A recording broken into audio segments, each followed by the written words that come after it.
prices is really due to the changes in fundamentals on the oil market globally. It's not directly related to subsidies. It's got to do with market developments, in particular lower than expected demand in China, some Asian economies, also Europe, but also the recent oversupply in recent years by main producers and the income of new producers such as North America, shale oil, etc. But subsidies have played maybe an indirect role in influencing how resilient demand in countries are that do subsidize energy. So primarily in Southeast Asia and the Middle East and North Africa, these are countries whose energy demand has been quite resilient to high oil prices, which probably has played a role earlier on in pushing oil prices high for a much longer period of time, amongst other factors.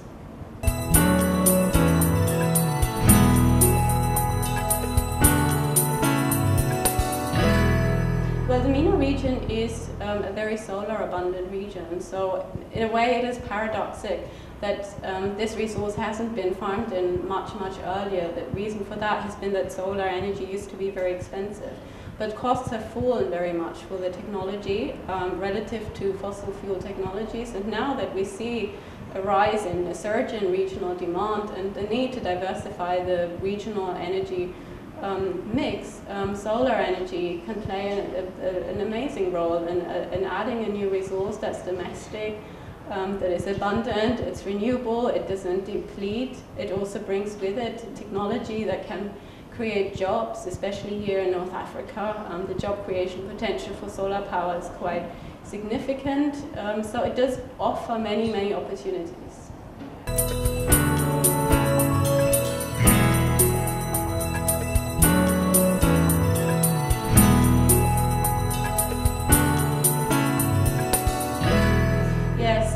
The Mena region has some of the world's fastest rising energy demand just after Asia. It will account along Asia for the next 10, 15, 20 years for the biggest part in the global growth for energy demand. So looking at how to supply that demand is becoming very important. And if we think about the Mena region, North Africa, you have oil and gas exporters, and these countries obviously have a very intrinsic interest in maintaining and preserving the amount of fossil fuels, oil and gas, that they can export to international markets. So the more they consume domestically of that, the less they can export. So diversifying their domestic energy portfolio towards other resources such as solar and wind can help them preserve their share of their energy exports internationally, and therefore help maintain their fiscal balances to some extent, bearing in mind that the oil price obviously varies, the gas price varies, but is an important factor. For oil importing countries like Morocco and Tunisia, diversifying the domestic energy mix is a long-term strategy to ensure once oil prices might one day rise again in the next few years, they'll be prepared and less dependent on importing expensive fossil fuels or other sources of energy from the international market, and can produce them themselves. In addition to that, you do have in North Africa many rural communities that are less economic to connect to main grid. So if we're thinking about off-grid solutions, solar power is an amazing resource that can be used either as itself or in combination with fuel generators in mixed systems and combined systems, and therefore help rural communities who could otherwise not have access to electricity.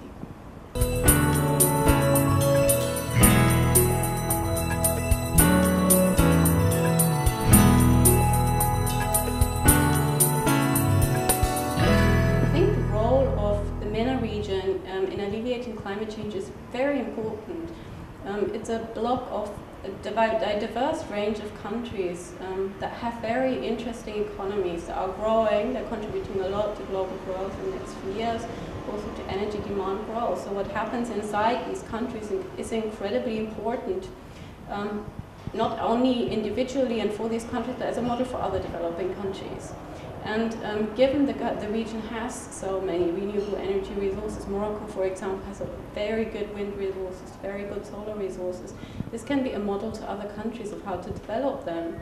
At the same time, there are international funding mechanisms for example, the Clean Development Mechanism, which means that investing in carbon neutral or cleaner, greener energy can actually pay financially.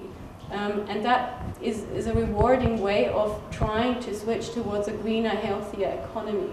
And now having COP in the Mena region in Morocco this year is, of course, a great opportunity for a country like Morocco to stand its way and to present itself on the international arena and to show how developing countries' development, how social progress and economic growth and the development of indigenous energy resources can go hand in hand and provide the kind of socio-economic progress that all these countries are looking for.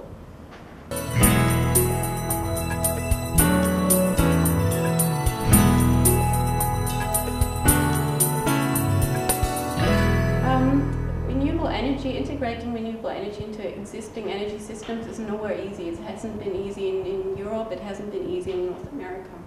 But what is important is political consistency, a secure and stable investment climate that includes transparent government rules and legislation and available finance mechanisms. We see in a lot of the work you do when you look at renewable energy markets, the problem is very often available finance, and that is on the micro level. So whether if you're talking about people who want to build a rooftop solar panel, how do I finance that?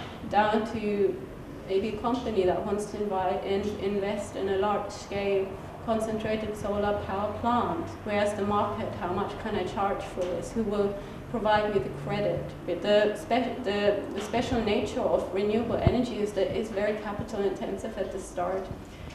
You have less costs over time because you don't pay for the fuel. The sun is for free, wind is for free, but you do have very high front-up costs. So providing financial frameworks that allow individuals and companies to borrow money to finance this is key.